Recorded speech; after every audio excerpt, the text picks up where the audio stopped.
Xiaomi Redmi Note 11 Pro 5G review, one of our favorite budget phones.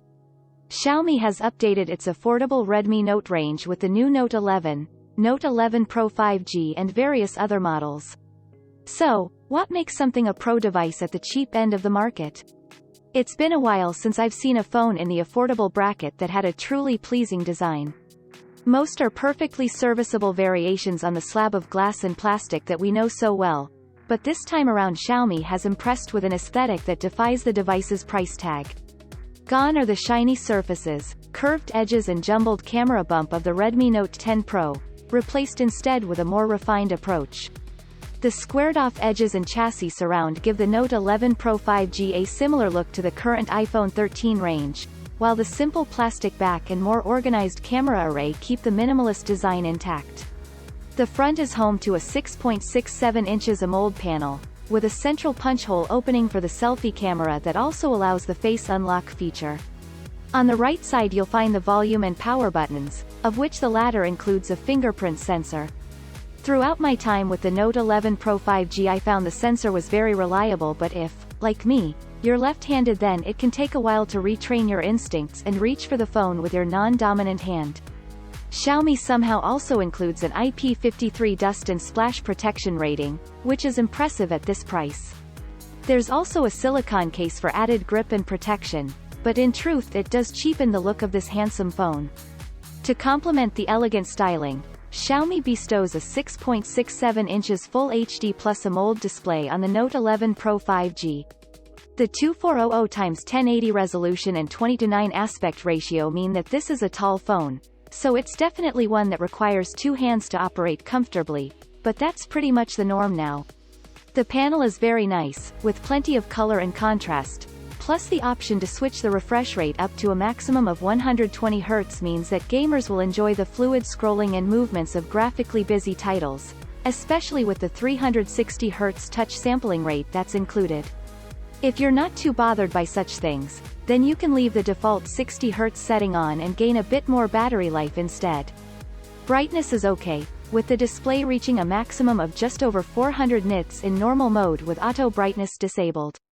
The device does have a high brightness mode that seems to be triggered automatically by the software, and Xiaomi claims this typically reaches 700 nits and tops out at a pretty fierce 1200 nits. In any case, I didn't encounter any problems using the Note 11 Pro when I was out and about. Powering all the features in the Note 11 Pro is a Qualcomm Snapdragon 695 5G processor, which is a decent lower mid-range chip that's also used on the, very similarly spec'd, Poco X4 Pro and Realme 9 Pro, and is expected to appear in the OnePlus Nord N20. This is assisted on my review unit by 8GB of LPDDR4X RAM and 128GB of UFS 2.2 internal storage, which can be further increased by up to 1TB via a micro SD card. Other configurations also available are 6GB, 64GB and 6GB, 128GB, with commensurate drops in price. A 3-camera array is neatly arranged in the top left corner of the rear panel, with the main 108MP f1.9 shooter taking pride of place. This is joined by an 8MP f2.2 ultrawide and 2MP f2.4 macro to offer a fair variety of photography options for a device in this price bracket. A 5000 mAh battery occupies most of the Note 11 Pro's innards, and does a fine job of supplying power to the device. Throughout my time testing it, I regularly went to bed with plenty of charge still left in the tank, even with heavy use. Switching to the 120 Hz refresh rate obviously has a detrimental effect to the longevity of the battery life, but even then it still made it to late evening if I didn't spend too much time gaming. Xiaomi includes a 67W charger in the box. Take that, Apple, which returns the unit to full power in around 45 minutes, but if you want a quick splash and dash, then you can get to 50% from just over 15 minutes of charging. Sadly, there's no wireless charging available, but that's not surprising considering the price. Xiaomi's MIUI 13 sits on top of Android 11 in the Note 11 Pro. It's a colorful and cheery interface that for the most part is nice to use. There are a number of customization options that allow you to tailor the experience more to your tastes, such as a sidebar, a la Samsung. Floating windows and a light mode that simplifies everything and uses larger text and icons for those who might struggle with a busy interface.